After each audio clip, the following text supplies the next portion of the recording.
40 minutos han pasado de las 2 de la tarde. Ahora sí, aquí estamos en Del Plata, 93.5, y nos vamos, vamos a cruzar el océano. Vamos a hablar con Virginia Giolito, porque se dio un congreso. Ella nos va a contar bien, pero bueno, uno de los tópicos es adaptando la farmacoterapia a las necesidades de cada paciente con cáncer. Virginia, ¿cómo te va? Buena tarde para vos. Gracias por atendernos. Muchas gracias por invitarme y por tenerme acá para hablar del Congreso. Dije bien, ¿estás en Bélgica, por ahí? Sí, en Bruselas. Qué hermosa ciudad. Bueno, no vamos a hablar de turismo, pero bueno, hemos estado ahí en el 22, hermosa ciudad. ¿Y cómo están? Por ahí, ¿cómo está el clima ahí a esta hora? Bien, está refrescando un poquito ahora, pero sorprendentemente el domingo va a ser 29, así que Mirá no sé. vos, claro. ¿Cuántas horas hay? ¿4 o 5 de diferencia? 5. 5 horas de Ahora, diferencia. ahora son 5 en el verano y después son 4 en el invierno. Bueno, contanos un poquito sobre esto, este encuentro que estuvo diseñado para promover el diálogo de alto nivel con referentes del mundo, ¿no? Sí, bueno, fue el Congreso número 83 de la Federación Internacional de Farmacia, que fue hasta el miércoles pasado, del 31 al 3 de septiembre. Y estuvimos en Copenhague este año para el Congreso y yo tuve la suerte de haber sido invitada para hablar de la investigación que hice en mi tesis, pero también que hago en mi postdoctorado para el estudio del cáncer. Y bueno, en esa charla teníamos otros referentes de la ciencia del cáncer, tanto desde la parte de cómo aprovechar el uso de la inteligencia artificial para hacer mejor uso de toda la información que tenemos ya disponible para encontrar nuevas terapias o mejorar ciertas cosas que aún no entendemos muy bien. Y después hay otra poniente que hablaba sobre la farmacogenómica, que sería todos los estudios que se hacen cuando se va a dar un cierto medicamento para ver si esa persona no tiene una mutación en alguna enzima, en alguna proteína que le permita a la terapia no ser eficaz o que el paciente tenga más efectos adversos. Ujú. Y bueno, más o menos esa fue nuestra charla, pero el Congreso, bueno, trató un poco globalmente sobre la farmacia y las ciencias farmacéuticas en el mundo. Le decimos a la audiencia que sos argentina y rosarina, y bueno, le mandamos a Fanny y Gustavo un abrazo enorme, si están escuchando o van a escuchar la nota en algún momento. Sí, el tema de inteligencia artificial, digo, para ir un poquito desmenuzando lo que planteaste, ¿cómo está la Sí. ciencia ahí? Porque ha dado avances gigantes en este año y en estos últimos años, al menos para los ciudadanos de a pie, ¿no? Para los mortales que vemos cómo va avanzando, vemos Sí. un salto exponencial. Sí, para nosotros en la ciencia también se está usando muchísimo en el sentido que hay muchos grupos que investigan como esto que se habló en la charla, como usar la inteligencia artificial, el machine learning, para tratar de, tenemos tantas cantidades de información sobre resistencia a terapias que están hechas en células, en pacientes, en animales. Tenemos muchísima información y a veces es tanta que nosotros humanos no llegamos a poder analizar todo, meter todo en un mismo contexto y en ese sentido, en ese contexto, la inteligencia artificial puede ser una herramienta muy útil. También se está usando un montón acá por ejemplo, en el hospital que está acá en Bélgica, Ujú. para lo que es la radioterapia.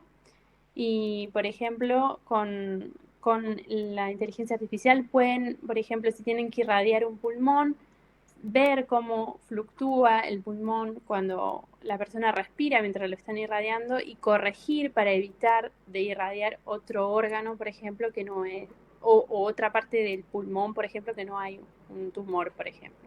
Ujú. Y para eso se está usando un montón. ¿Y cómo lo cómo te ayuda a vos hoy en la diaria? Nosotros en mi laboratorio no lo usamos mucho, lo usamos más que nada, bueno, como todo el mundo lo usa preguntándole a ChatGPT, Mm, Gemini o quien sí, sea, sí. cuando alguien no entiende algo, pero más que eso, en lo que nosotros particularmente hacemos, no lo estamos usando. Pero en el cáncer en general se está usando bastante y Claro. yo creo que va a seguir avanzando en ese sentido porque nos va a ayudar a entender o tratar de poner todas las piezas del mismo rompecabezas, de todo lo que ya tenemos separado, junto en un solo lugar. Eso nos Ujú. va a ayudar un montón, yo creo. Vir, ¿y cómo estamos con el tema de cáncer? Digo, en tu exposición, Ujú. de tu sapiencia específica y en general, ¿no? ¿Cómo estamos en avances? Estamos avanzando, hay un montón de cosas que están avanzando, si bien como siempre uno piensa que lo puede llegar a encontrar la solución y siempre encontramos otra cosa que, bueno, las células tumorales son bastante bichas, siempre encuentran una solución y bueno, nuestro trabajo es un poco entender eso, por qué y cómo lo hacen y tratar de encontrar vulnerabilidades para tratar de eliminarlas. Por ejemplo, en mi laboratorio nosotros nos interesamos al metabolismo de las Ujú, células tumorales, por qué es diferente de las células normales y ver cómo esas diferencias pueden ser potenciales sí, dianas terapéuticas para tratar el cáncer, pero también, por ejemplo, que pueden ser herramientas que tiene la célula tumoral para resistir a una terapia, por ejemplo. Y eso también nosotros lo estudiamos en mi laboratorio. ujú. Y hay más, a ver, uno interpreta que porque se estudia y se avanza se Ujú. puede detectar más, ¿no? Pero hay más casos, cómo lo podemos medir en Sí, impacto en la enfermedad? hay más casos. Por ejemplo, yo estudio particularmente el cáncer colorectal. Y ahí tenemos muchísimos más casos. Ahora nosotros el cáncer colorectal lo hablamos como que hay se llama en inglés Early Onset Colorectal Cancer. Quiere decir que está apareciendo en gente en edades tempranas. Es Ujú, decir, el cáncer colorectal siempre se pensaba, o todo el mundo sabe, que a partir de los 50 años te haces una colonoscopía, te tenés que chequear. Ahora está apareciendo antes de los 50 años y hay muchos, muchos casos que están apareciendo. Y eso tiene que ver con la comida, la forma en la que vivimos, que ha favorecido a la aparición del cáncer en gente más joven. Y si bien efectivamente podemos detectarlo más tempranamente, porque tenemos más herramientas, eso también hace que, entre comillas, los casos siempre aumenten, claro. pero, por ejemplo, para ciertos tipos de tumores, como puede ser el cáncer de mama, que como son más seguidos por los médicos, podemos llegar a detectarlo a un estadio más temprano y que los tratamientos sean más eficaces porque lo detectamos tempranamente. Ujú, Entonces, los números nos muestran a veces que crece, pero a veces no es, entre comillas, tan malo porque lo detectamos más tempranamente. claro. Pero para el cáncer colorectal sí está creciendo y en una población que no era la que siempre pensábamos. Ujú. Y ahora estamos tratando de entender eso por Claro. qué. Claro. Y digo, pensando, ¿no? Y va a ser lo que vos decís, ¿hay más expectativa con los controles tempranos? Sí, o sea, los controles tempranos ayudan a que podamos encontrarlo a los estadios más tempranos, porque la mayoría de las personas que terminan muriendo por cáncer generalmente es porque o lo encontramos muy tarde o las células tienen tanto tiempo para adaptarse y resistir y después las terapias no funcionan o también hay cosas que nos estamos dando cuenta ahora, sobre todo en nuestro laboratorio o donde yo hice mi tesis, que ciertos factores que son inherentes a cada persona, como por ejemplo las hormonas, como por ejemplo qué es lo que comemos, pueden tener un impacto tan grande eh, en el tumor, cómo se va a desarrollar, y entonces eso también va a haber que tenerlo en cuenta. Ujú. ¿Ustedes dónde están trabajando hoy? ¿Dónde estás trabajando? ¿Dónde están haciendo los estudios? ¿Dónde están haciendo los análisis? Yo estoy trabajando en la Université Catholique de Louvain. Es la, la- mucha gente la conoce porque en realidad a su ex hermana, eh, que es flamenca, porque bueno, Ujú. ahí son los más reconocidos a nivel mundial en cuanto a cáncer. Yo estoy en la parte que es francesa, que está localizada acá en Bruselas. ¿Y eso a qué depende? ¿De un estado? ¿Quién lo financia? El- sí, la universidad acá tenemos nosotros mucho financiamiento del gobierno, la parte francesa, repito de nuevo, porque acá en Bruselas todo es complicado, porque en Bélgica está la parte flamenca, la parte francesa, la que hablan francés, la parte flamenca, entonces, bueno, todo es dividido a la mitad. Entonces nosotros, como tenemos la parte francesa, nosotros tenemos financiamiento de la parte francesa.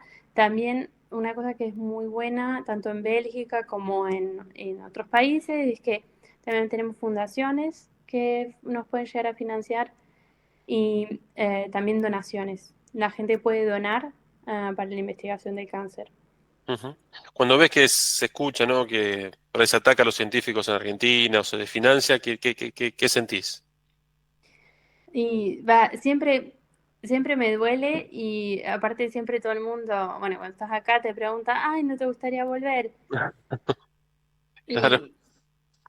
Y, y uno, ¿qué puede decir? O sea, a mí me hubiese gustado para hacer también ciencia o hacer lo que hago en mi país, pero siendo totalmente honesta, todo lo que yo estoy haciendo acá ahora no lo podría haber hecho nunca en Argentina porque falta financiamiento. O Claro. sea, el problema es que si tenés tu puesto de trabajo, después si no tenés plata, o sea, si no tenés nada para hacer el día a día, tus experimentos, tampoco vas a avanzar nada.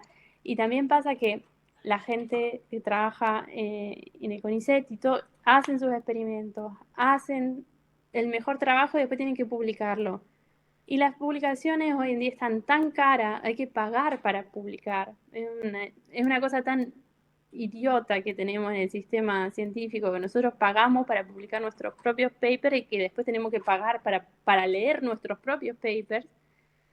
Y cuando tenés que pagar eso, son cosas que salen carísimas. A veces tenés 5.000 euros que pagar para que te publiquen tu paper.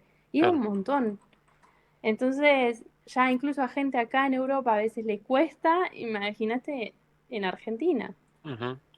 Sí, digo, no, no, no, claramente, digo, pienso, mientras te escucho, que los desarrollos terminan estando en estos lugares donde hay voluntad, donde hay decisión, donde hay cabeza, porque me quedé en la pregunta que recurrente que tal vez te hacen, che, no querés venir.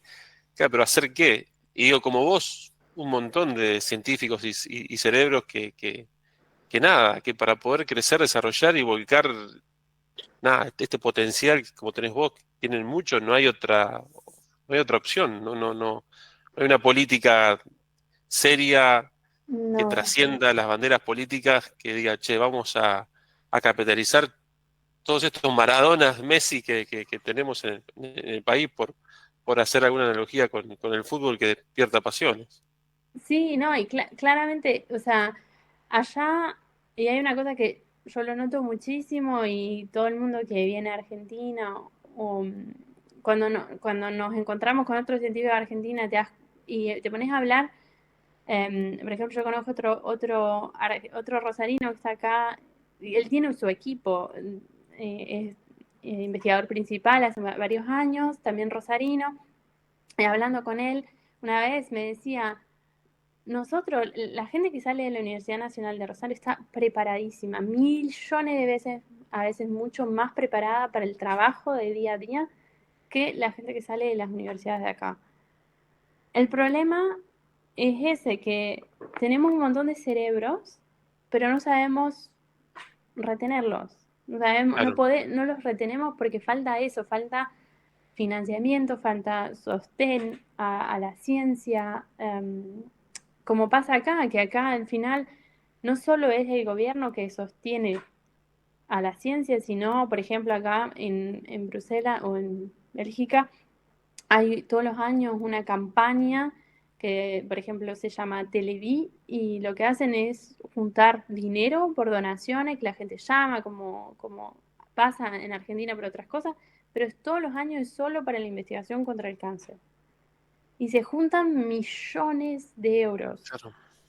porque todo el mundo quiere ayudar y yo creo que eso también ayuda un montón.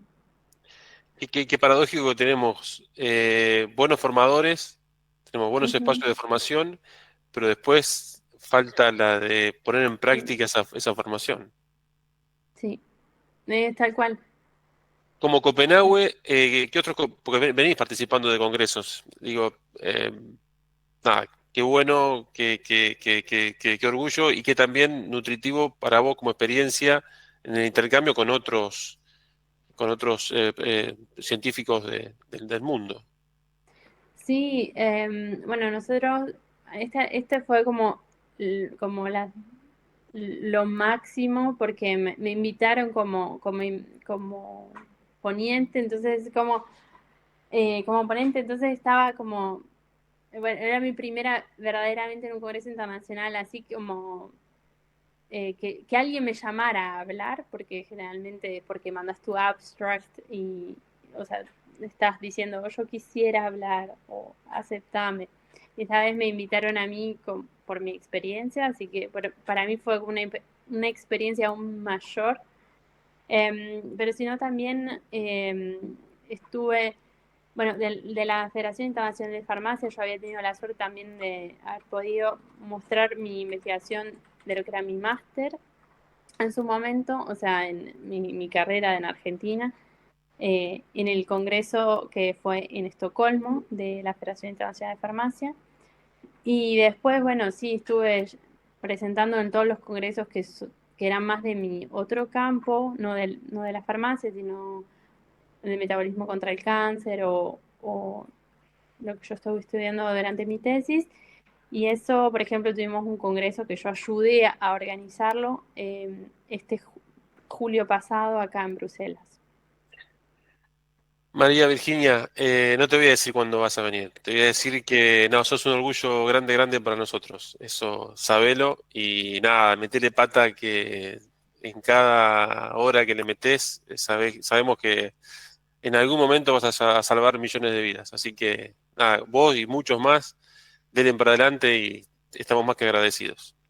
Muchísimas gracias. Sí, no, a veces es difícil decirse vamos a salvar las vidas desde el laboratorio porque queda como a veces muy lejos, pero yo creo que, como vos decís, cada granito de arena ayuda a que Total. avancemos un poco más cerca y que algún día realmente llegue al paciente o que al menos solo que podamos dar unas ideas, aunque sea a los médicos, para que nuevas cosas se empiecen a pensar y podamos descubrir el cáncer tempranamente o tratarlo de mejor manera. A la distancia te mando un abrazo grande. Igualmente, Chau, chau. gracias por... Chao, chao. María Virginia Giolito, la doctora María Virginia Giolito, que, bueno, como lo contaba recién, y esto lo leo textual de una publicación, es parte del Polo de Farmacología y Terapéutica del Instituto de Investigación Experimental y Clínica. Y como ella, y pienso en Fito, Ina, que son parte de la familia también y que le meten la mejor, y un montón de científicos desde CONICET y del país que le meten garra, le meten fuerza y tienen que a veces, y muchas veces, y más ahora que nunca, renegar con la ignorancia, renegar con la indiferencia, o como decía María Virginia, pagar para poder leer lo que publican. Y una cuestión muy loca, donde están, ella un poco minimizaba, ¿no? Salvando vidas realmente porque un día van a dar con la tecla, como se ha dado con un montón de avances de la medicina a lo largo del tiempo, y eso es lo que te cambia la vida, eso es lo que permite que se salven un montón de vidas, eso permite llegar y dar con el tratamiento adecuado o el fármaco adecuado para poder revertir esto que nos castiga un montón, porque perdemos familiares, perdemos seres queridos, que tiene que ver también, ¿no? A ver, con tal vez un cambio cultural que tenemos que dar, pero bueno, somos humanos y nos cuesta con la comida, con el alimento, pero bueno, ahí estamos. 3 de la tarde, un minuto, ya venimos.